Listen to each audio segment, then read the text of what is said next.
ગુજરાતમાં શિક્ષકોને શિક્ષણ સિવાયની કામગીરી સોંપવાના વિરોધો વચ્ચે હવે એક નવી ચર્ચા ગરમાઈ છે। તલાટીઓને રખડતા શ્વાન શોધવાની જવાબદારી આપવામાં આવી। ગ્રામ્ય વિકાસ કમિશનરે જાહેર કરેલા નવા પરિપત્ર બાદ રાજ્યમાં ગ્રામ્ય સ્તરે વહીવટની પ્રાથમિકતાઓ અને તંત્રની કાર્યપદ્ધતિ અંગે સવાલો ઊભા થઈ રહ્યા છે। સુપ્રીમ કોર્ટની ટકોર બાદ ગ્રામ્ય પંચાયતોને શ્વાન માટે ફીડિંગ ઝોન બનાવવાની અને દરેક સંસ્થામાં રખડતા શ્વાનોના પ્રવેશને રોકવા માટે નોડલ અધિકારી નિયુક્ત કરવાનો આદેશ આપવામાં આવ્યો છે। ગામના તલાટી, તાલુકાના પશુ ચિકિત્સક અધિકારી અને જિલ્લા કક્ષાના નાયબ નિયામક નવી વ્યવસ્થાનો ભાગ બનશે। ત્યારે સવાલો થવા વ્યાજબી છે કે શું તલાટી શ્વાન ગણશે? જો તલાટી શ્વાન ગણશે તો દસ્તાવેજી અને વહીવટી કામગીરી કોણ કરશે? શું તંત્ર પાસે પૂરતા સાધનો અને કર્મચારીઓ નથી? તેવા અનેક પ્રકારના પ્રશ્નો ઊભા થઈ રહ્યા છે। ત્યારે પંચાયતની હદમાં જે પ્રકારના જે શ્વાન આવે છે તેને ગણવા માટે તલાટીને હવે કહેવામાં આવ્યું છે તલાટી શ્વાન ગણશે તો બાકી કામ કોણ કરશે? તેને લઈને પણ અનેક પ્રશ્નો ઊભા થઈ રહ્યા છે। દસ્તાવેજી કાર્યો વચ્ચે નવી જવાબદારી કેમ સોંપવામાં આવી રહી છે તેને લઈને પણ અનેક પ્રશ્નો ઊભા થઈ રહ્યા છે। તંત્ર પાસે પૂરતા કર્મચારીઓ છે કે કેમ તેને લઈને પણ અનેક પ્રશ્નો છે। કેમ હવે જે સરકારી કર્મચારીઓ છે તેમને સરકારી કામ સોંપવામાં આવી રહ્યા છે? કેમ શિક્ષકોને પણ હવે અનેક પ્રકારના કામ સોંપવામાં આવી રહ્યા છે? હવે સાથે સાથે તલાટીનો મુદ્દો હવે ફરીથી ચર્ચામાં આવ્યો છે। તલાટીને શ્વાન ગણવાની કામગીરી પણ સોંપવામાં આવી છે અને ગ્રામ્ય કમિશનર દ્વારા હવે આ પરિપત્ર જાહેર કરવામાં આવ્યો, જેમાં હવે કહેવામાં આવ્યું છે કે તેમના હદ વિસ્તારમાં, ગ્રામ્ય પંચાયતની હદ વિસ્તારમાં જેટલા પણ શ્વાન છે તેમને હવે ગણતરી કરવામાં આવે। જ્યારે તંત્ર પાસે પૂરતા કર્મચારીઓ નથી તેને લઈને પણ અનેક પ્રશ્નો ઊભા થઈ રહ્યા છે।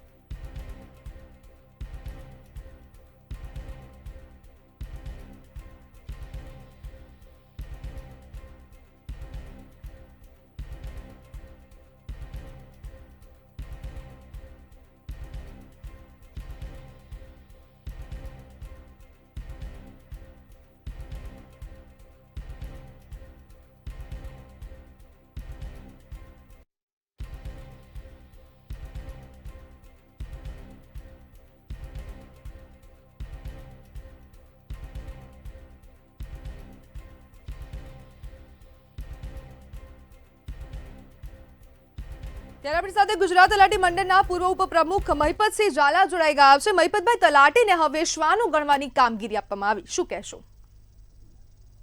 તલાટીઓને શ્વાનની ગણતરી કરવાની કામ નામદાર સરકારશ્રીએ પરિપત્ર કર્યો, પણ અગાઉના સમયમાં અમુક સંવર્ગ એટલે કે ગ્રામ સેવક સંવર્ગ હતો કે પશુ ચિકિત્સક, આ બંને સંવર્ગોએ અગાઉ ભૂતકાળમાં પણ આ રખડતા શ્વાનની ગણતરીની કામગીરી બજાવેલી છે।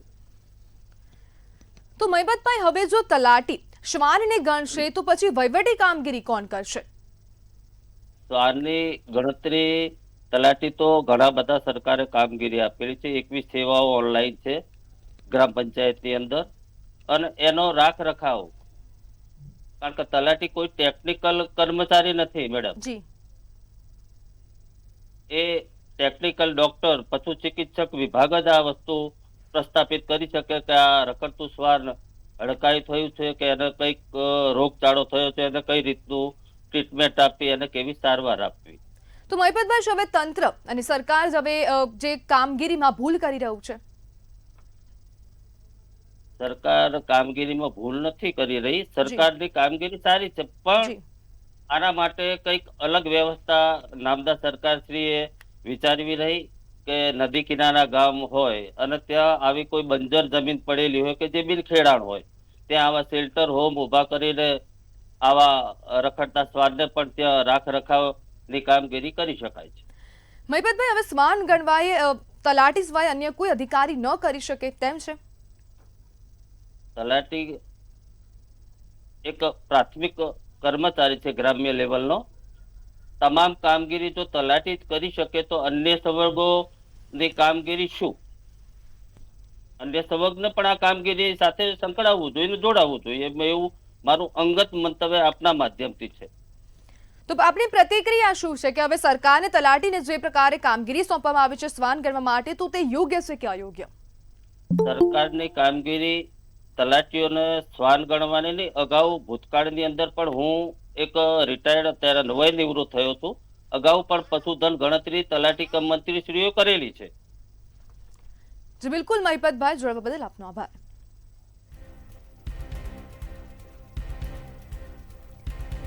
તો તલાટી રખડતા શ્વાન ક્યાં રહે છે તેની પણ શોધખોળ કરશે. તો હવે ગ્રામ્ય કમિશનર દ્વારા હવે પરિપત્ર જાહેર કરવામાં આવ્યો છે ને સુપ્રીમ કોર્ટની ટકોર બાદ હવે ગ્રામ્ય વિકાસ કમિશનર દ્વારા હવે સૂચના આપવામાં આવી છે.